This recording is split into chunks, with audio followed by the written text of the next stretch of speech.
Good morning students. अब आज हम लोग जो है इस यूरोप महाद्वीप के अन्य कुछ महत्वपूर्ण बिंदुओं को देखने चल रहे हैं और मुझे लगता है कि आने वाली नेक्स्ट क्लास में इस कॉन्टिनेंट से जुड़े हुए महत्वपूर्ण बिंदुओं को कवर कर लिया जाएगा। और इस कड़ी में हम लोग देखते हैं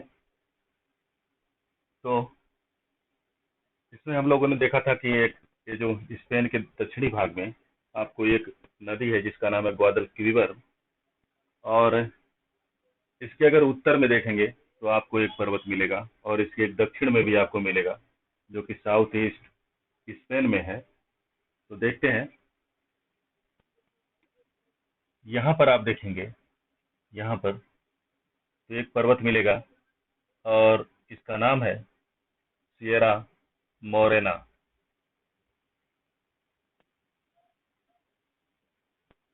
सियरा मोरेना।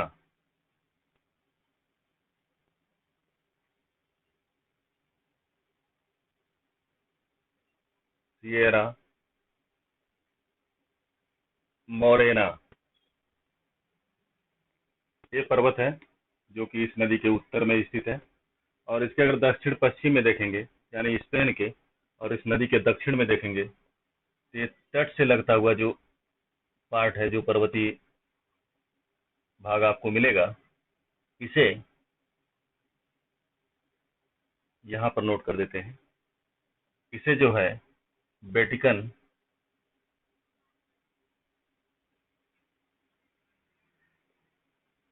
कॉर्डिलेरा के नाम से जानते हैं।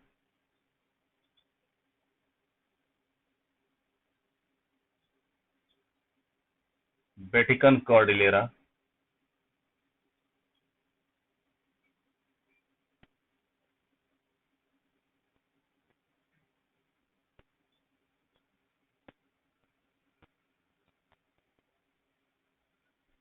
तो आगे देखते हैं हम लोग कि सो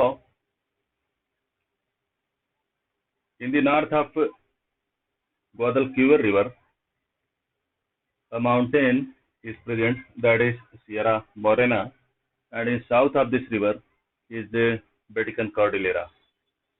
And next one important point is that अगला जो महत्वपूर्ण बिंदु हम लोग देखने चल रहे हैं उसे आप देखेंगे कि जो ये स्पेन कंट्री है इसमें आपको एक जो है पठार मिलेगा, और वो पठार, उस पठारी क्षेत्र में देखेंगे आप कि जो स्पेन की राजधानी मैड्रिड है वो स्थित है यहाँ पर। यानी इसका जो सेंट्रल पार्ट आप देखेंगे तो इस रीजन में आपको जो है मिलेगा ये पठारी क्षेत्र, और उसका नाम है आइबेरियन प्लाटू।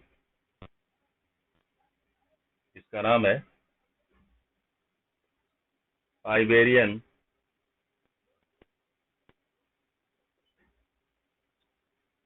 प्लाटू, यानी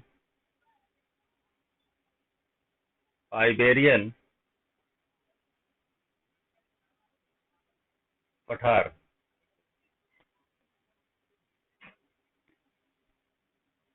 जो कि इसके मध्यवर्ती क्षेत्र में स्थित है स्पेन के।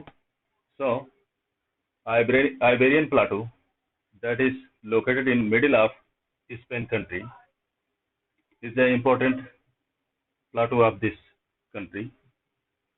And now we are going to see about, you can say that Paris. We have seen some major points regarding Paris. You can see that features of Paris, यानी पेरिस से जुड़ी हुई कुछ विशेषताओं को हम लोगों ने देखा था। एक पॉइंट यहाँ पर देख लेते हैं, और वो ये है कि पेरिस को आप देखेंगे तो आपको पॉइंट मिलेंगे कि इसे जो है हिंदी में आप देख कहेंगे अगर तो इसे जो है सुरा और सुंदरियों का देश कहा जाता है। और it means France is a country of wine and beauty. और अगर वाइन की बात करेंगे तो एक वर्ल्ड फेमस ब्रांड यानी विश्व प्रसिद्ध ब्रांड जो शैंपेन है, वो भी आपको जो है फ्रांस में ही मिलेगा, और विशेष तौर पर पेरिस जो कि राजधानी है फ्रांस की। So Champagne, that is a famous world brand, is also present in France, especially in Paris, the capital of France। यानी कि फ्रांस की अगर हम बात करेंगे तो यहाँ पर आप देखेंगे ये जो है वाइन एंड ब्यूटी के तौर पर जो है इसे आप देखेंगे विश्व में जाना जाता है। और प्लस शैंपेन की बात करेंगे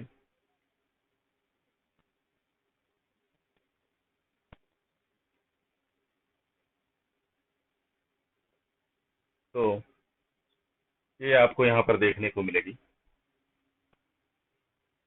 और आगे हम लोग देखते हैं कि जो आप नीदरलैंड देख रहे हैं, ये है नीदरलैंड, और ये बेल्जियम के पूर्व में है और जर्मनी के उत्तर पश्चिम में है नीदरलैंड। और इसका जो तट देखेंगे आप, ये उत्तर सागर से लगता हुआ तटीय क्षेत्र, वहां पर देखेंगे सागर से जो है, यानी सागरी जो लैंड है, सागरी भूमि है, वहां पर जो है तटबंध बना करके उस भूमि को कृषि कार्य से जुड़े हुए कार्यों के लिए निकाला गया है, यानी सागर से जो है तटबंध बना करके उससे प्राप्त किया गया है, जिन्हें हम यहाँ पर डाइक के नाम से जानते हैं, पोल्डर के नाम से जानते हैं। और जिन तटबंधों का निर्माण किया गया, उन तटबंधों को डाइक के नाम से जाना जाता है। देखते हैं।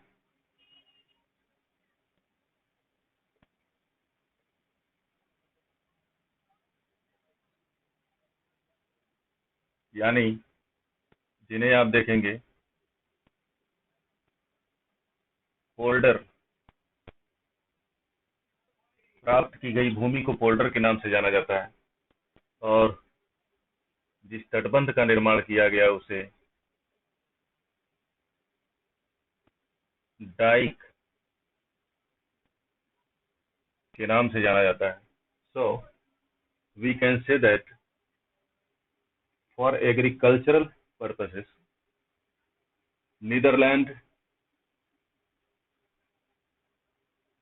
has taken land from North Sea by making embankment in coastal areas of Netherlands, and the land that is taken from this North Sea is called polder, and embankment that is created to take this polder land, and that is called dike।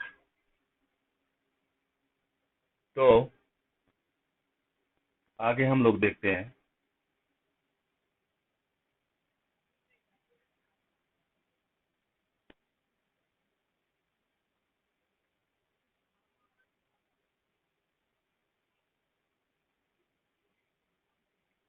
आगे आप देखेंगे कि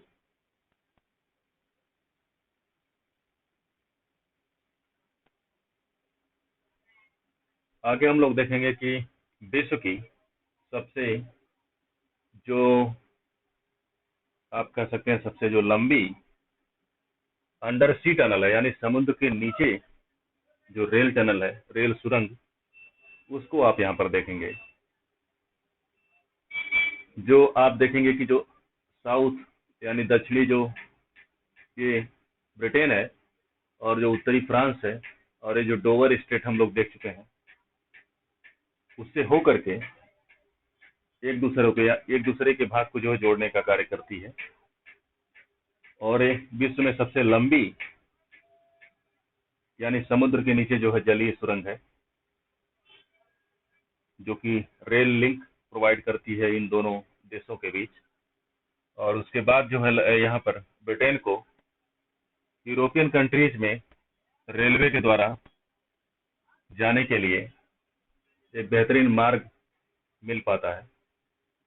तो इसे देखते हैं।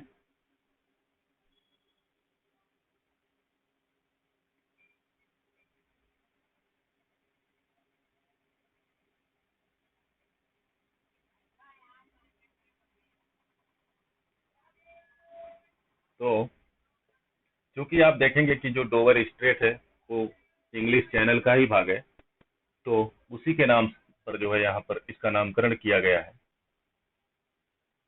और इसे नाम दिया गया है चैनल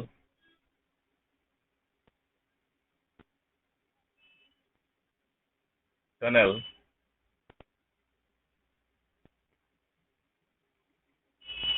और चैनल टनल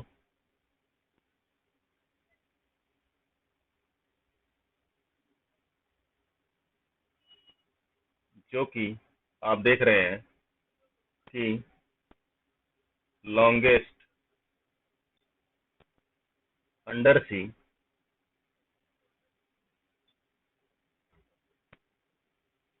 टनल है।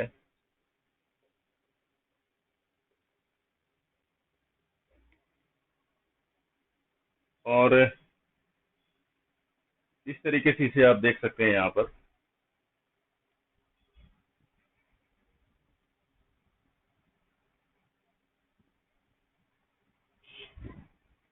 तो so we can say that channel tunnel that is named after English Channel that joins southern part of Britain and northern part of France, and this is the longest undersea tunnel in the world। और इसके बाद हम लोग देखते हैं कि हाँ, अगर आप बात करेंगे यानी कि इसे जो है समुद्र यानी शब्द को यहाँ पर हटा देंगे, यानी केवल अगर जो है लंबाई के नजरिए से आप देखेंगे रेल टनल को पूरे विश्व में अंडरग्राउंड के तौर पर, न कि जलीय क्षेत्र के तौर पर, तो इसका नंबर जो है तीसरा मिलेगा आपको। पहले नंबर पर आप देखेंगे गोटहार्ड टनल है और वो आपको यहाँ पर स्विट्जरलैंड में मिलेगी। और दूसरे नंबर पर जो है जापान की सीकिन टनल है, सीकिन रेल टनल। और इस तरीके से ये तीनों ही काफी महत्वपूर्ण टनल है। और एक चीज आप यहाँ पर देखेंगे, क्योंकि चैनल टनल इसे नाम दिया गया है, तो इसे जो है चैनल और टनल दोनों को मिला करके इसे एक नया नाम भी दे दिया जाता है, चैनल एक नाम, channel. By adding channel and tunnel, this one is given a single term that is called tunnel। और आगे हम लोग देखते हैं गोटहार्ड रेलवे टनल के संदर्भ में, जो कि उसकी लोकेशन को देखते हैं। तो ये जो आप देखेंगे स्विट्जरलैंड कंट्री है, जिसकी राजधानी यहाँ पर बर्न आप देखेंगे। और इसके बीच में यानी सेंट्रल रीजन में आप देखेंगे तो आपको जो है ये गोटहार्ड मिलेगी, गोटहार्ड।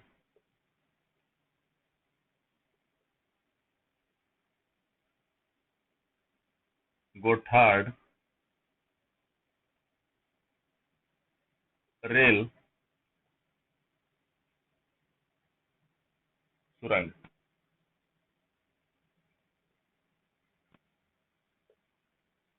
Rail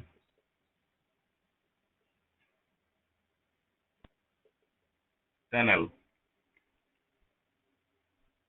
and Gotthard Rail Tunnel is the longest rail tunnel, is the longest underground rail tunnel in the world, and it passes through north to south Alps region, Alps mountain, यानी आल्पस पर्वत को में जो है ये उत्तर से दक्षिण की तरफ पार करती है, और ये उत्तरी यूरोप और दक्षिणी यूरोप यानी सेंटर में आप देखेंगे, सेंटर केंद्रीय क्षेत्र में तो उत्तरी यूरोप और दक्षिणी यूरोप के बीच एक महत्वपूर्ण जो है रेल मार्ग का निर्माण करती है। तो हम लोगों ने बात की है कि अगर दूसरे नंबर की बात करेंगे, इससे पहले इसको बनने से पहले पहले नंबर की थी, तो आपको जापान में मिलेगी, और उसका नाम आप देखेंगे तो सीकन टनल है। सीकन टनल लिख देते हैं यहाँ पर,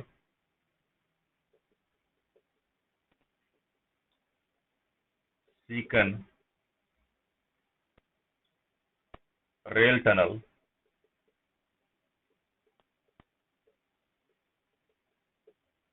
और ये जो है सेकंड नंबर की यानी दूसरे नंबर की जो है विश्व में सबसे लंबी भूमिगत रेल सुरंग है। तो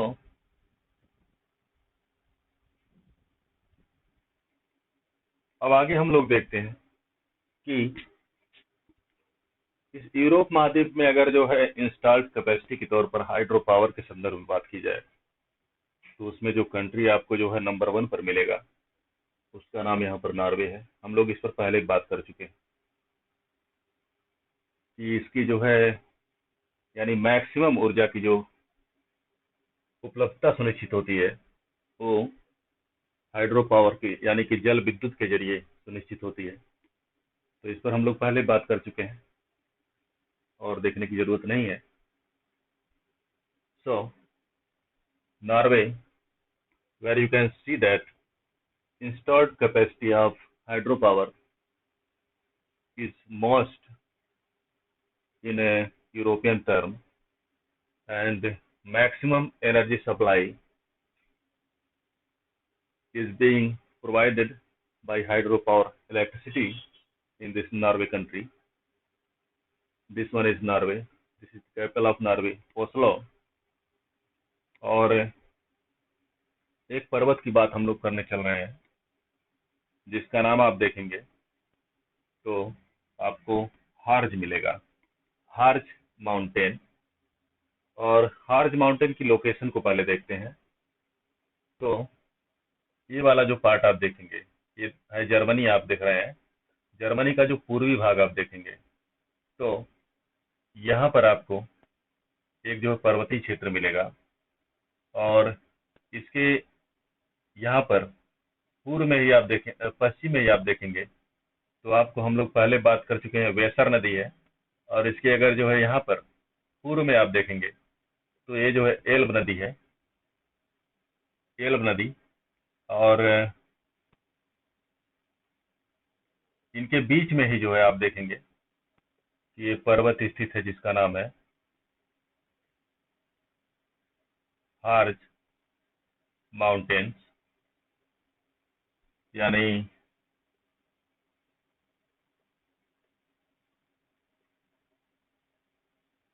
हार्ज पर्वत। और ये आपको जो है पूर्वी जर्मनी में मिलेगा। So Harz mountain that is between river Elbe in the east and river Weser in the west, is in eastern Germany part. And now we are going to see that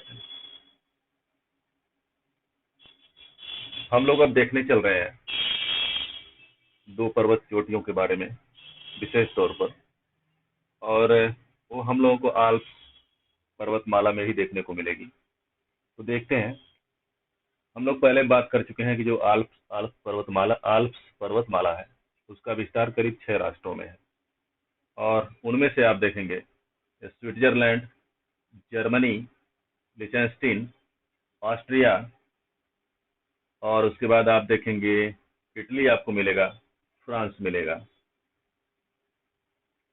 तो यानी इस तरीके से हमने देखा 1 2 3 4 5 6 कितने राष्ट्रों में जो है आल्प्स माउंटेन का विस्तार है। इनकी कैपिटल, इनकी राजधानियों पर हम लोग पहले बात कर चुके हैं, रिपीट करने की आवश्यकता नहीं है। और इसी आल्प्स माउंटेन में आप देखेंगे तो 2 महत्वपूर्ण चोटियां और 2 महत्वपूर्ण दर्रे आपको मिलेंगे, जिनको हम लोग देखते हैं, जिन्हें किसी न किसी प्रकार से जो है परीक्षाओं में पूछ दिया जाता है। तो देखते हैं, यहाँ पर आप देखेंगे कि जो ऑस्ट्रिया और इटली, इन दोनों के बाउंड्री पर आपको एक आल्प्स पर्वत के अंतर्गत ही एक आपको मैटरहॉर्न मिलेगा, मैटरहॉर्न माउंटेन। और उसी यानी इस रीजन पर आप देख रहे हैं, यहाँ पर आपको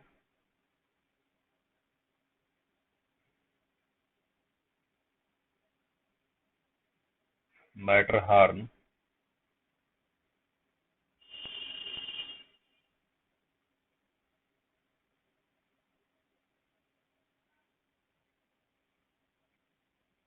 वन मिनट,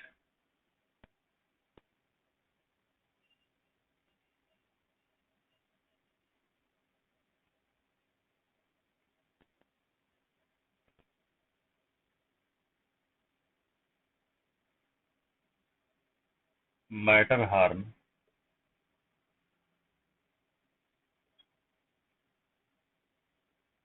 पर्वत,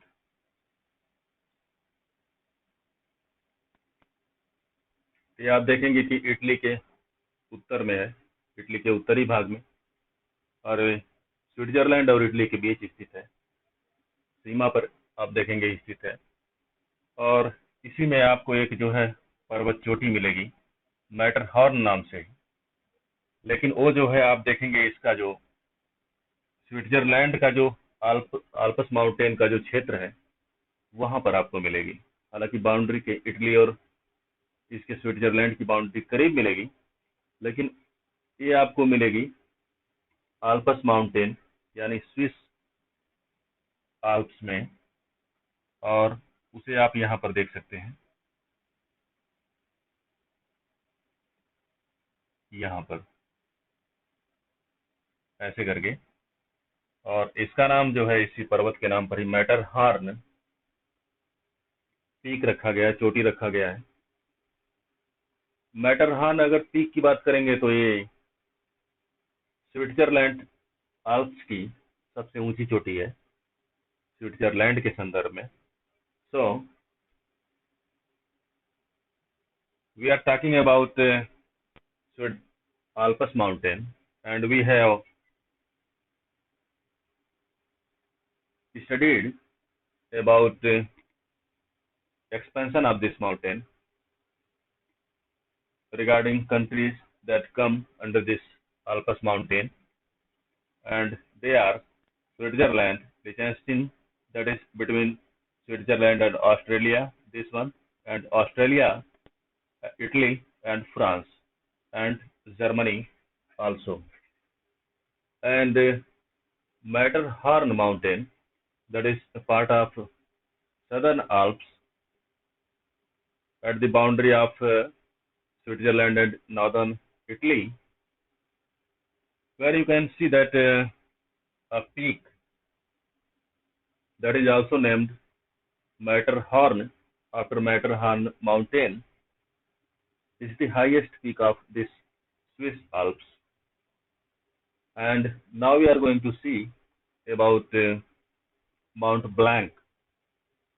Mount Blanc, और इसे आप देखेंगे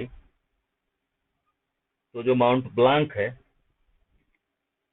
माउंट ब्लैंक वो इस आल्प्स माउंटेन की सबसे ऊंची चोटी है। और अगर दूसरे नंबर पर देखेंगे आप तो इस यूरोप महाद्वीप की दूसरी सबसे ऊंची चोटी है, और वो आपको फ्रांस में मिलेगी। यानी ये जो स्विट्जरलैंड देख रहे हैं, स्विट्जरलैंड के दक्षिण पश्चिम में यहाँ पर फ्रांस की सीमा के करीब मिलेगी। यानी फ्रेंच आल्प्स, यानी आल्पस माउंटेन का जो फ्रांस में जो रीजन है वहां पर आपको देखने को मिलेगी। तो यहाँ पर देखते हैं, ये देख रहे हैं आप चोटी, और इसका नाम है माउंट ब्लैंक।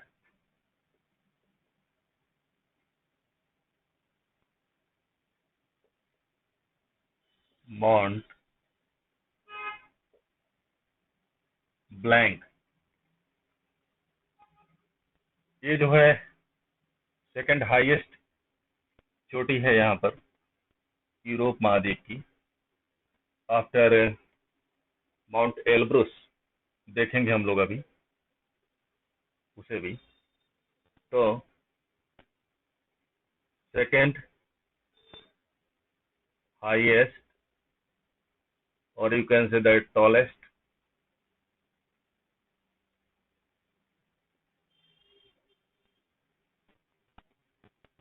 सबसे ऊंची दूसरी। और अगर आल्प्स पर्वत की बात करेंगे तो ये जो है पहली सबसे ऊंची पर्वत चोटी है आल्प्स माउंटेन की। So Mount Blanc, that is second highest after Mount Elbrus peak in the Europe continent, and first highest of this mountain Alpes, and that is located in eastern part of France and in southwestern part of Switzerland, not part of Switzerland, but near boundary of southwestern Switzerland, located in France। और इसी के साथ हम लोग जब चोटियों की बात कर ही रहे हैं तो साथ में हम लोग माउंट एल्ब्रुस को देख लेते हैं कि उसकी लोकेशन क्या है और किस देश में स्थित है और किस पर्वत चोटी में स्थित है, देखते हैं। तो ये जो रीजन आप देख रहे हैं, बेसिकली ये 3 देश हैं और इनके नाम है, ये आप देख रहे हैं जॉर्जिया, जिसकी राजधानी तिब्लिस है, हम लोग पहले देख चुके हैं, केवल रिपीट कर रहे हैं। और ये आप देखेंगे, ये जो है अजरबैजान, जिसकी राजधानी आप यहाँ पर देखेंगे मिलेगी, और इसकी राजधानी का नाम बाकू है। और अगर आप देखेंगे इसे, यानी जॉर्जिया के दक्षिण में, तो आपको एक और देश मिलेगा जिसका नाम है आर्मेनिया, और इसकी राजधानी आप देख रहे हैं सर्कल जो है वहां पर स्थित है, जिसका नाम है एरेवान। और यहाँ पर आप देखेंगे कि एक पर्वत का विस्तार है, और वो पर्वत आप देखेंगे रसिया, जॉर्जिया और अजरबैजान तीनों में विस्तारित है। और इसे आप देखेंगे, जो नाम दिया जाता है वो नाम है इसका कॉकेशियन माउंटेन।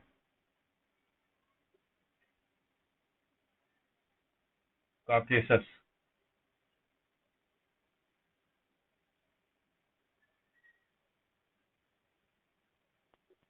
Caucasus mountain.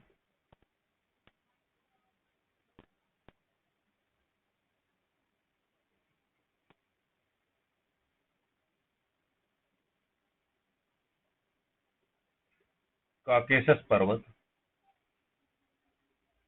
इसको आप देख रहे हैं, ये जो है आपको यहाँ पर ब्लैक सी और कैस्पियन सागर के मध्यवर्ती क्षेत्र में स्थित है। और दूसरी चीज कि ये यूरोप और एशिया महाद्वीप के बीच प्राकृतिक और राजनीतिक सीमा का निर्धारण भी करता है। यानी अगर यूरोप महाद्वीप के साउथ ईस्ट में आप देखेंगे। और एक और महत्वपूर्ण बिंदु इससे जो जुड़ा हुआ है वो ये है कि ये जो तीनों कंट्री हैं, इन तीनों कंट्रीज को जो है इसी पर्वत के नाम पर ही कॉकेशियन कंट्रीज के नाम से भी जाना जाता है। और यानी प्लस IN कर देंगे तो काकेशियन आपको एक कंट्रीज कहलाते हैं। और इनमें आपको जो है ये आर्मेनिया भी सम्मिलित मिलता है। तो यहाँ पर आप देखेंगे कि एक पर्वत चोटी आपको मिलेगी और उसका नाम है माउंट एल्ब्रुस। और वो आपको जो है रसिया का क्षेत्र देख रहे हैं, जो रसिया का दक्षिण पश्चिमी क्षेत्र है, यहाँ पर आपको मिलेगी, यानी इस वाले पार्ट में, ये वाला पार्ट यहाँ पर। और उसका नाम है, यहाँ पर एरो के माध्यम से लिख देते हैं, माउंट एल्ब्रुस।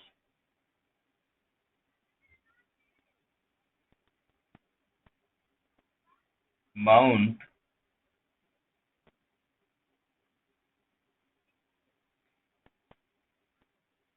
एल्ब्रुस पर्वत चोटी। और ये जो है यूरोप महाद्वीप की फर्स्ट, यानी प्रथम ऊंची चोटी है। तो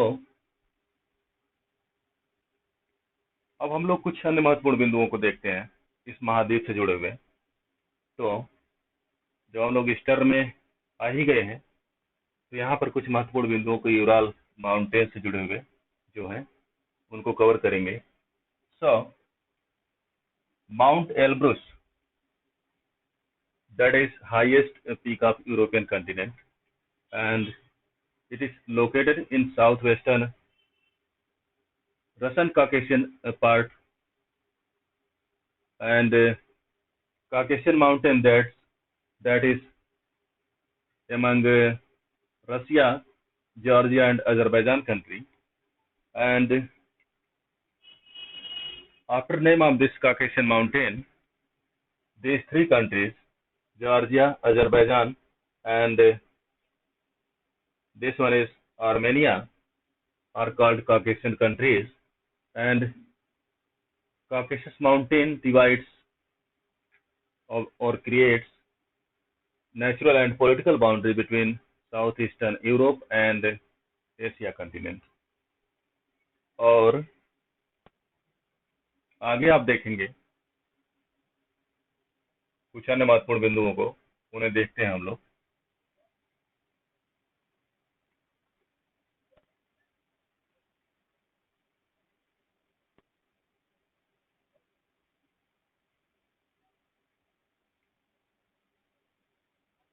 तो ये जो यूराल माउंटेन देख रहे हैं, यूराल पर्वत, ये भी आप जानते हैं, हम लोग पहले बात किए हैं, ये जो है रसिया में ही स्थित, रसिया के पश्चिमी भाग में। लेकिन रसिया को दो जो है करीब करीब यहाँ पर दो पार्ट में डिवाइड करता है, जिसका पश्चिमी भाग आप देखेंगे तो यूरोप में पड़ता है, पूर्वी भाग एशिया महाद्वीप में पड़ता है। और इस तरीके से जो है ये भी जो है यूरोप और एशिया महाद्वीप के बीच पूर्वी क्षेत्र में प्राकृतिक और राजनीतिक सीमा का निर्धारण करता है। और अगर इसके क्षेत्र की बात देखेंगे तो ये समृद्ध क्षेत्र है, यानी यूराल माउंटेन का जो पर्वतीय क्षेत्र है वो समृद्ध क्षेत्र है। आप देखेंगे आयरन ओर के मामले में, आयरन ओर यानी लौह अयस्क, और चूंकि लौह अयस्क के क्षेत्र मामले में जो है ये समृद्ध क्षेत्र है, तो यहाँ पर स्वाभाविक सी बात है कि इससे जुड़े हुए जो उद्योग है उसमें आप देखेंगे कि iron steel industry, iron steel industry यानी लौह इस्पात उद्योग,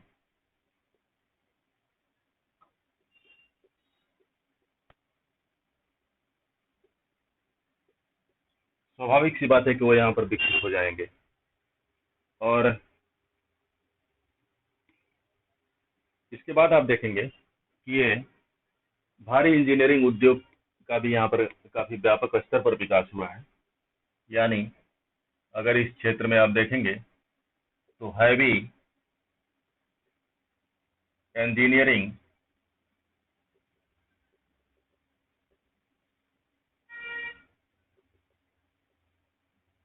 इंडस्ट्री यानी भारी इंजीनियरिंग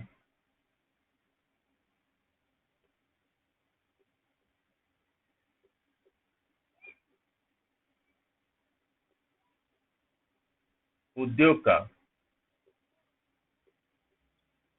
भी व्यापक स्तर पर विकास हुआ है।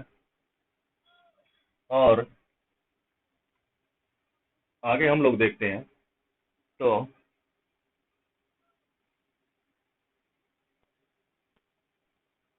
आगे हम लोग देखेंगे यहाँ पर तीन महत्वपूर्ण क्षेत्रों के बारे में, और उनके नाम है एकातेरिनबर्ग, और दूसरे का नाम है निजनी टैगिल, और तीसरे का नाम है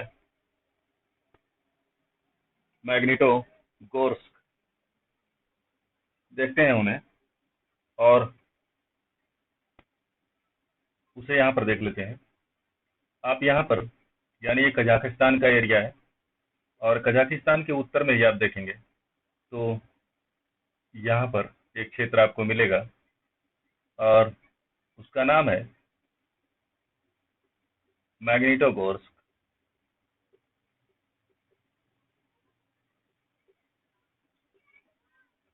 मैग्निटोगोर्स्क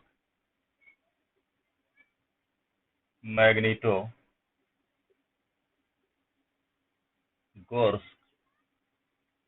और दूसरा आप देखेंगे बहुत ही यहाँ पर यूराल माउंटेन के ईस्ट में ही मिलेगा, और इसके मैग्निटोगोर्स्क के उत्तर में मिलेगा, और उसका नाम है एकातेरिनबर्ग। एकातेरिनबर्ग।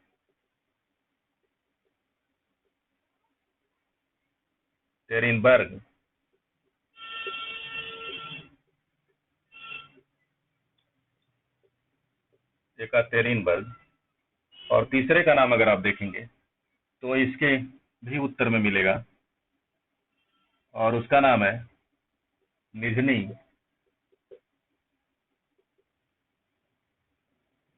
टैगिल। इसे यहाँ पर लिख देते हैं।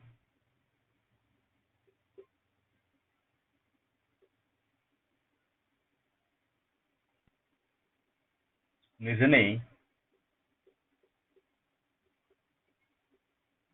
टैगिल।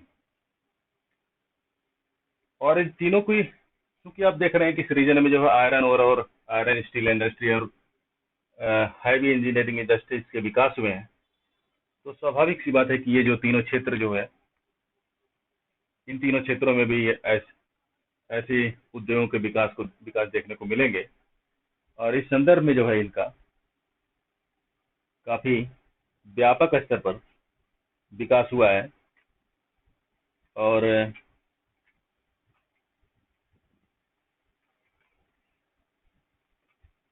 इस तरह से हम लोगों ने इसको देखा। और इसमें अगर एकातेरिनबर्ग की बात करेंगे विशेष रूप से, तो यानी ये तीनों ही क्षेत्र जो है इन उद्योगों की दृष्टि से काफी महत्वपूर्ण है, और इनका विकास हुआ है यहाँ पर। अगर एकातेरिनबर्ग के संदर्भ में बात करेंगे तो उसकी एक दो महत्वपूर्ण विशेषताएं हैं, उसको देखेंगे अभी। यानी Ural mountain that also divides Europe and Asia continent, and that creates natural and political boundary between these two continents. And this mountain is in rich of iron ore. That's why there is presence of iron steel industry and heavy engineering industry.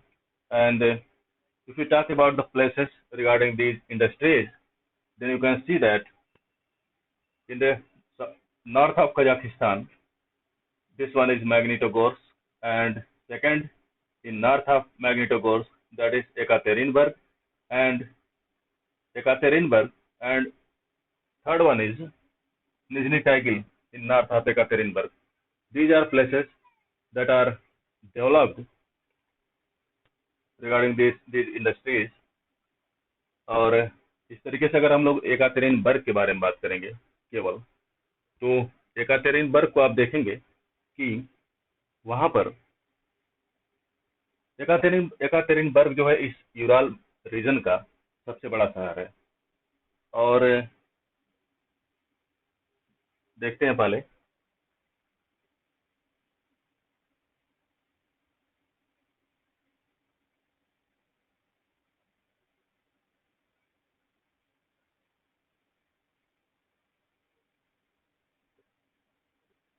यानी इसे आप Yekaterinburg को देखेंगे biggest city, यानी सबसे बड़ा शहर इस क्षेत्र का है, यूराल क्षेत्र का। और इस एकातेरिनबर्ग को जो है यूराल रीजन की राजधानी के तौर पर नाम भी जाना जाता है। अर्थात Yekaterinburg is known as the capital of this Ural region, and it is biggest city of this Ural region, and it is also a famous station of Southwestern Siberian Railway। यानी साइबेरियन अगर railway की बात करेंगे, trans Siberian railway, तो उसका आप देखेंगे कि जो है ये एकातेरिनबर्ग दक्षिण पश्चिम में, रूस के दक्षिण पश्चिम में एक महत्वपूर्ण स्टेशन है ट्रांस साइबेरियन रेलवे का, ट्रांस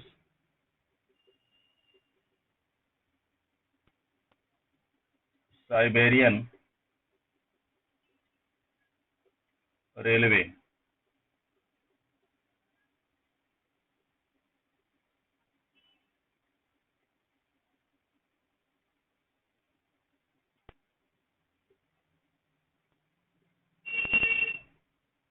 ट्रांस साइबेरियन रेलवे का दक्षिण पश्चिम में जो एक महत्वपूर्ण स्टेशन है। और इस तरीके से हम लोगों ने इसके संदर्भ में कुछ बात की। और अब आगे हम लोग देखते हैं मॉस्को के बारे में। एक महत्वपूर्ण पॉइंट मॉस्को से जुड़ा हुआ है और उसे देखते हैं।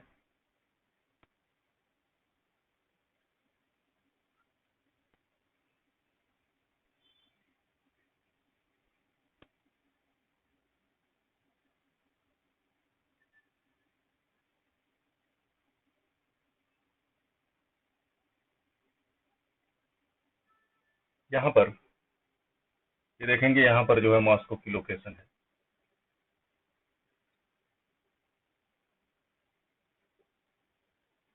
मॉस्को जो कि राजधानी है रशिया की। मॉस्को को जो है 5 सागरों का पत्तन भी कहा जाता है। It means Moscow is known as, also it is capital of Russia, and Moscow is known as port of 5 seas। तो देखते हैं, मॉस्को जो देख रहे हैं राजधानी है रशिया की, और इसे जो है 5 सागरों का पत्तन के नाम से जाना जाता है। और उनमें आप देखेंगे जिनको सम्मिलित किया जाता है, उसमें से एक है, हालांकि नाम इसका झील है, लेक है, लेकिन इसे भी इसमें सम्मिलित किया जाता है। और वो ये जो गल्फ ऑफ फिनलैंड देख रहे हैं, ये वाली गल्फ ऑफ फिनलैंड, इसे तो सम्मिलित किया ही जाता है, लेकिन इसके यहाँ पर देखेंगे ईस्ट में तो आपको एक झील मिलेगी जिसे लेक लडोगा के नाम से जाना जाता है, इसे भी सम्मिलित किया जाता है। And third one is Black Sea, इसे भी इसके अंतर्गत सम्मिलित किया जाता है। और and fourth one is Caspian Sea, this one. And fifth is White Sea, ये वाला जो आप देख रहे हैं, जिसे व्हाइट सी के नाम से जाना जाता है, इसे भी शामिल किया जाता है। यानी इन पांचों को मिलाकर के जो है 5 सागरों का शहर के नाम से, पत्तन के नाम से इसे मॉस्को को जाना जाता है। So Moscow is known as port of 5 seas, and those 5 seas are included in this list. The name of these are, this one is White Sea, and second is Lake Ladoga, although it is lake, but it is also included in this list. And third is Gulf of Finland, and fourth is Black Sea, and fifth is Caspian Sea. और इस तरीके से आप यहाँ पर एक चीज देखेंगे कि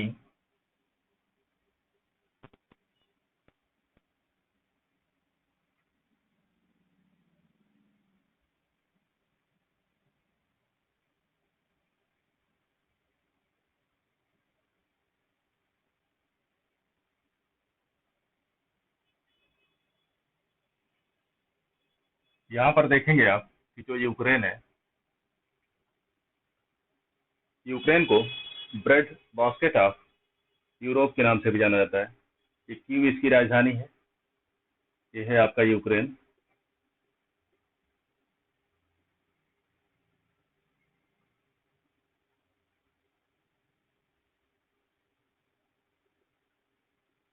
यूक्रेन,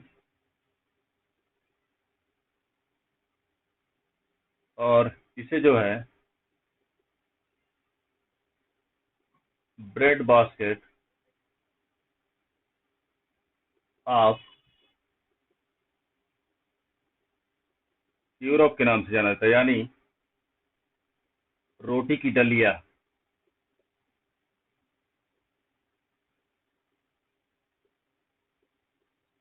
रोटी की डलिया के नाम से जाना जाता है यूरोप का, और इसे विश्व का अन्न भंडार के नाम से भी जाना जाता है।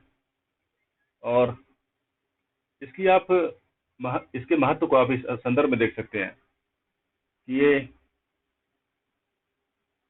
विश्व में 5वें नंबर का, इस समय विश्व में 5वें नंबर का गेहूं का सबसे बड़ा एक्सपोर्टर है, निर्यातक है। और करीब 10% की, पूरे विश्व की 10% की गेहूं की सप्लाई इसके द्वारा की जाती है। और अगर बात इसको जो है सम्मिलित रूप से रूस के साथ करेंगे तो करीब 29% की, यानी व्हीट एक्सपोर्ट की, गेहूं के निर्यात की सप्लाई इन दोनों के सम्मिलित प्रयासों से की जाती है। और so we can say that Ukraine is the 5th largest exporter of wheat in the world. And if we talk about regarding wheat export with Russia, then 29% share of wheat export is grabbed by these two countries. And Ukraine is alone 5th largest exporter of wheat, and it accounts near about 10% share in the global export of wheat. और ये जो आंकड़े आप लोगों को दिए जा रहे हैं, ये यूरोस्टैट, जो कि यूरोपियन यूनियन की स्टैटिक्स से जुड़ी हुई एजेंसी है। और इसके बाद आप देखेंगे जो वर्ल्ड बैंक है और जो FAO है, फूड एंड एग्रीकल्चर ऑर्गेनाइजेशन, इन सब से जो है, यानी महत्वपूर्ण एजेंसियों के द्वारा आंकड़े एकत्रित किए गए हैं और टिल डेट अपडेटेड हैं। और अगर आप बात करेंगे यूक्रेन की, तो यूक्रेन जो है सनफ्लावर के मामले में, यानी सूरजमुखी के मामले में, सनफ्लावर के मामले में करीब जो है, यानी नंबर 1 में है। यह पूरे विश्व में नंबर 1 में ये सनफ्लावर के ऑयल का एक्सपोर्ट करता है। और एक चीज आप देखेंगे कॉर्न के मामले में, यानी कॉर्न, तो कॉर्न के मामले में आप देखेंगे कि कॉर्न एक ऐसा सीरियल है जो कि पूरे विश्व में सबसे पहले नंबर पर, यानी खाद्यान्न की दृष्टि से सबसे ज्यादा उपजाया जाता है, और दूसरे नंबर पर व्हीट आता है। और so corn that is biggest producing cereal in the world, and second one is wheat in the world.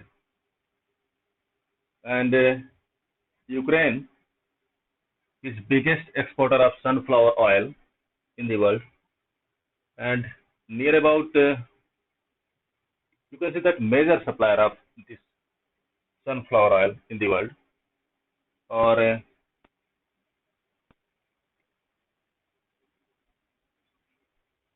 और इस तरीके से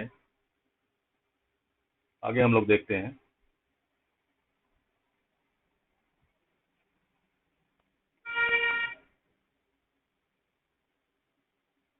तो यहाँ पर आप देखेंगे कि ये जो अनातोलिया प्रायद्वीप है, ये वाला पार्ट जो अनातोलिया प्रायद्वीप है तुर्की का, यहीं पर आपको जो है इसकी राजधानी अंकारा मिलेगी, जो इसके मध्यवर्ती क्षेत्र में स्थित है। Ankara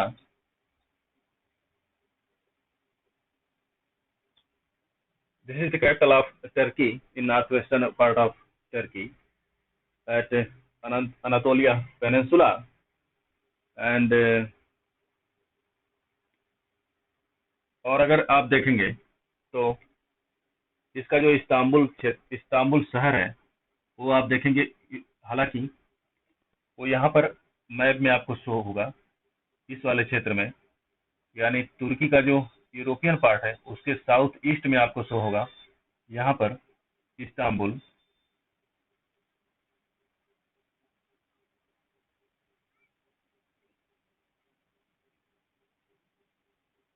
Istanbul,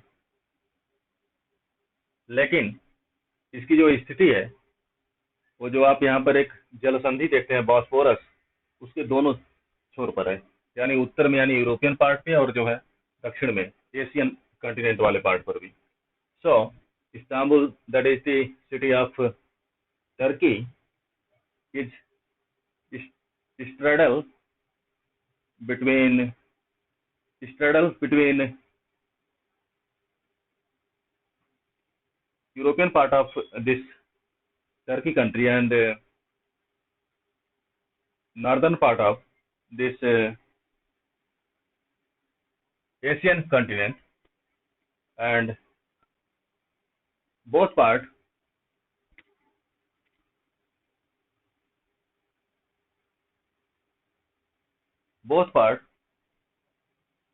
are of this Turkey country, यानी दोनों ही पार्ट जो है टर्की के हैं, and Bosphorus Strait that goes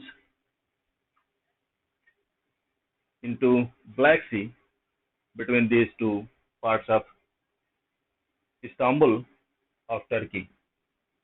और इसको देखेंगे आप तो टर्की को जो है एंशियंट, यानी आप पहले आप देखेंगे, और यानी ऐतिहासिक रूप से आप देखेंगे तो इसे यूरोप का मरीज के नाम से जाना जाता है, पेशेंट ऑफ यूरोप, और you can say that sick man of Europe. और ऐसा नामकरण इसे इसलिए किया गया क्योंकि एक समय में ये काफी समृद्ध जो है आप कह सकते हैं एम्पायर हुआ करता था, और लेकिन जो है इसका ये जो है धीरे धीरे बिखरने लगा, और बिखरने के दौरान इसे इसका नामकरण जो है सिक मैन ऑफ यूरोप के तौर पर किया गया। सो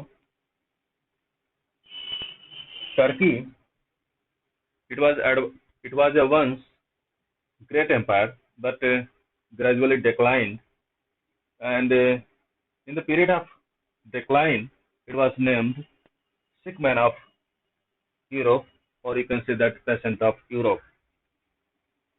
और यानी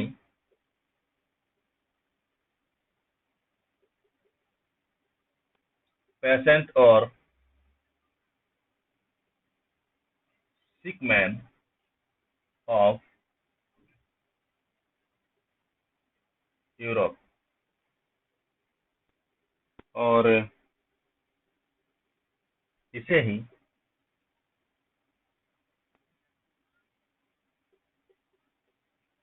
यूरोप का मरीज के तौर पर जाना जाता है। और आगे आप देखेंगे कि ये जो इटली है, इटली को आप देखेंगे कि इटली को आप देखेंगे कि इटली का भी नामकरण किया जाता है, और इटली को जो है यूरोप का इंडिया कहा जाता है। और ऐसा इसे जो है एग्रीकल्चर, यानी कि एग्रीकल्चर के मामले में देखेंगे तो ये काफ़ी प्रधान है। हालांकि फ्रांस भी एग्रीकल्चर के मामले में काफ़ी प्रधान देश है, लेकिन इसे जो है एग्रीकल्चर में प्रधानता की दृष्टि से भारत से इसकी तुलना की जाती है। और हिमालयन पर्वत की तरह है, इसके उत्तर में आप देखेंगे तो आल्पस पर्वत का जो है विस्तार है इसके उत्तरी क्षेत्र में। ऐसे में इसे जो है यूरोप का भारत के नाम से जाना जाता है। So Italy is also named as India of Europe, and because of agriculture dominated country, and because it have southern part of Alps mountain in northern Italy region. So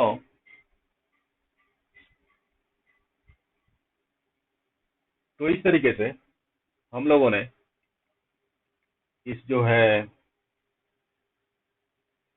जो यूरोप महाद्वीप की काफी महत्वपूर्ण बिंदुओं को आज भी कवर किया, और आने वाले नेक्स्ट क्लास में प्रयास रहेगा कि इसे समाप्त कर दिया जाए।